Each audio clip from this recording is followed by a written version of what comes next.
Good afternoon. My name is CC Michael, and welcome to All Things Alberta. We're going to call this episode 1. And in this new podcast, vlogcast, I don't know what these things are called. I'm just shy of being a boomer, for crying out loud.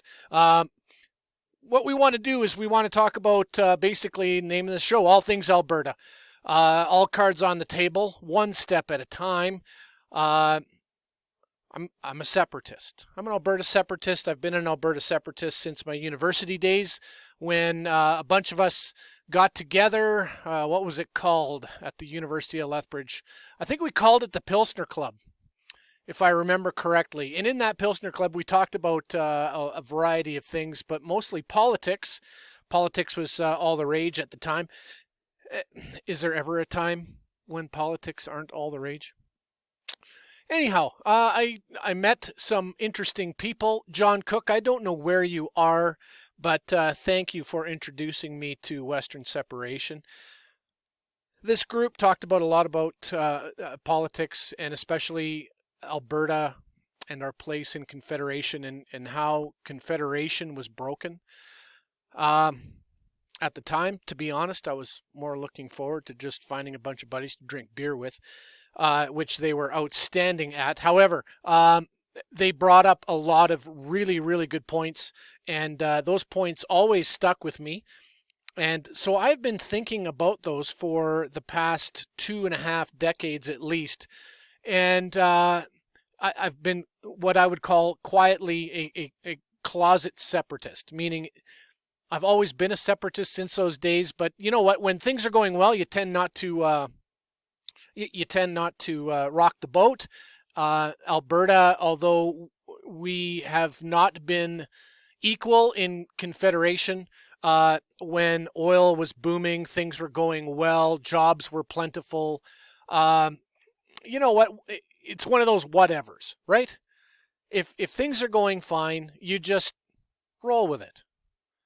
We can all understand what that's like. We're all busy enough with jobs, and when you're busy, maybe even raising a family, you have to prioritize what you're doing, and being actively political, especially on the separation side, when you could tell full well that most people were just busy going about their lives and really not even thinking about the separation movement. I think Stephen Harper being in office for 10 years helped tremendously with that. But along comes Trudeau.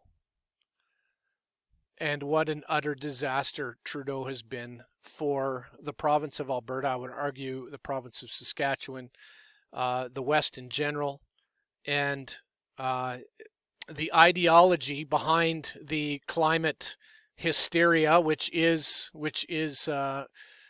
all the rage. Alberta has been targeted.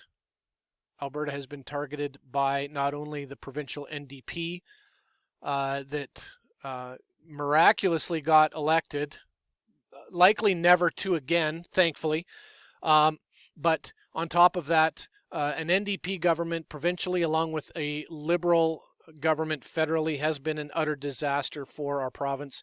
And separatism has reared its head once again.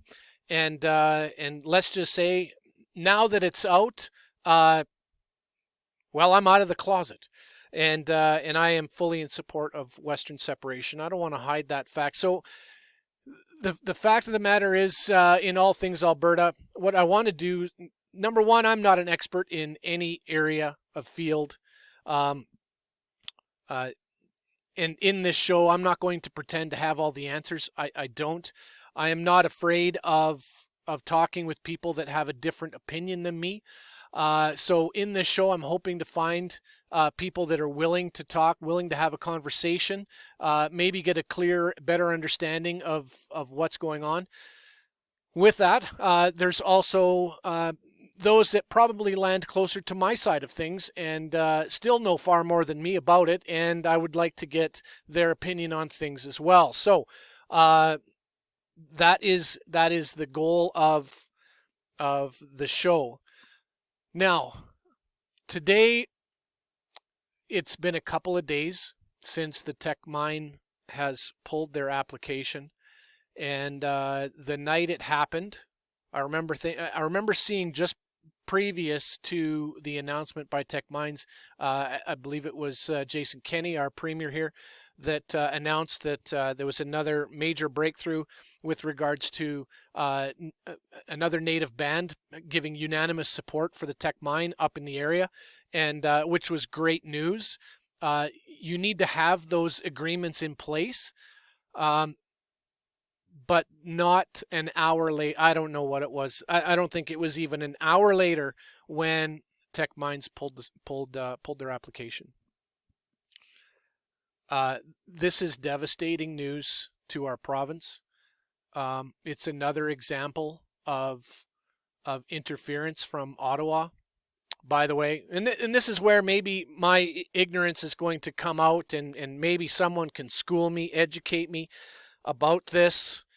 Which reminds me, before I go further, if you want to educate me on anything, if you want to help me out understanding topics a little better, if you want to give your opinion to the show that we can talk about, you can email me at ccmichael3520@gmail.com. You can find me on Twitter, ccmichael4, the number 4, and on Facebook, just look up ccmichael. Help me understand these things. The one thing that I don't understand is if a resource development is a provincial jurisdiction, why does Ottawa get any say whatsoever in how we in Alberta, or any other province for that matter, get to stick their nose in and approve or disapprove of that resource development? Someone needs to help me with this. I don't understand it. Why does Ottawa even get a say? The other thing that I saw throughout social media and whatnot is the opinion that this is a provincial matter. I don't know how these people come up with this. This is Jason Kenney's fault. What is the color of the sky in your world? Like 10 years. Okay? Tech Resources has been in the process for 10 years. At I don't know how much cost. It has to cost a lot of money to jump through all the hoops that this company did in order to start the oil sands project 110 kilometers north of Fort McMurray. And yet the Liberals are dragging their feet all the way till the end of February, and then suddenly Tech Mines pulls their application. Now, I heard in there some people saying that it's a temporary, they're just pulling it temporarily. When you read Tech Resources' letter and understand that their frustration has to do with basically the moving of the goalposts, how in the world is that a provincial matter? How is it that anybody can put the blame on a provincial government when for 10 years this has been probably just one massive headache after another? Along with all the virtue signaling garbage that the federal Liberals do, Catherine McKenna, I don't know how anyone else can stand the woman. How can anyone be that obtuse? Has anyone seen her Twitter account where she's snowshoeing on a sidewalk that might have an inch of snow on it? Like, what was the goal there? Are you trying to wreck them? I don't get it. Anyhow, that was a fox trail there. Tech Mines leaves, and with it 7,000 jobs for our province, along with it $70 billion of tax resources that would provide schools and hospitals and roads and all kinds of social programs that our Liberal government just seems to love fawning over, the ones that they keep promoting. Oh yeah, we pulled out how many people out of poverty? At what cost? At what cost? How many billions of dollars in debt is our country? Anyone can spend like an idiot. That's the problem. Anyone can spend like an idiot, a drunken sailor, and declare victory over, look at all the people we've helped. Good grief. Anyway, off on another tangent. Obviously, the wounds of the tech mine pulling their application is still pretty raw. We're still seeing lots of reaction on social media. I'm looking at Frank McVitie here on Twitter. If you don't follow Frank McVitie, you probably should. Where David Suzuki Foundation claims victory after thousands of potential tech mine jobs lost. David Suzuki Foundation tweeting out big thanks to each and every one of you who spoke up to say reject tech.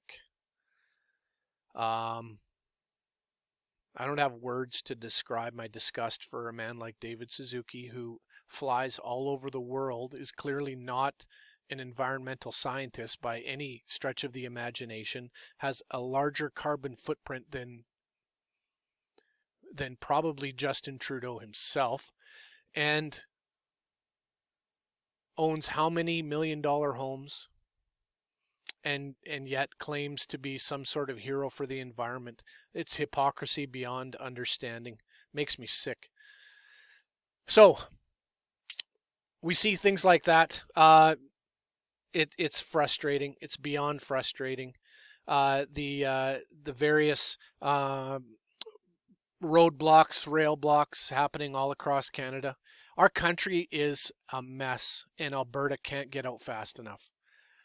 I would encourage everyone that is a separatist to start rationally and reasonably giving arguments to those that might be sitting on the fence. I thought after the Liberals got re-elected that the outrage would be enough. Apparently, there's still too many Albertans that are asleep at the wheel here. We need to wake up, which is the point of the show. Jordan Peterson, I believe, was the one that said everyone has something to say, and it is vital that they say it. And so that's why I'm taking the chance. I'm rolling the dice and starting a podcast, because I may not be the sharpest knife in the drawer, but I certainly have a few things to say, a few things to share, a few thoughts to send out into the universe. And I want people to know that there are options out there, and separation for Alberta is an absolute must.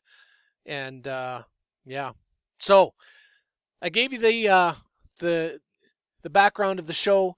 I gave you the ways of getting a hold of me. I'm hoping to send out some videos, podcasts, 2, maybe 3 times a week, as often as I can.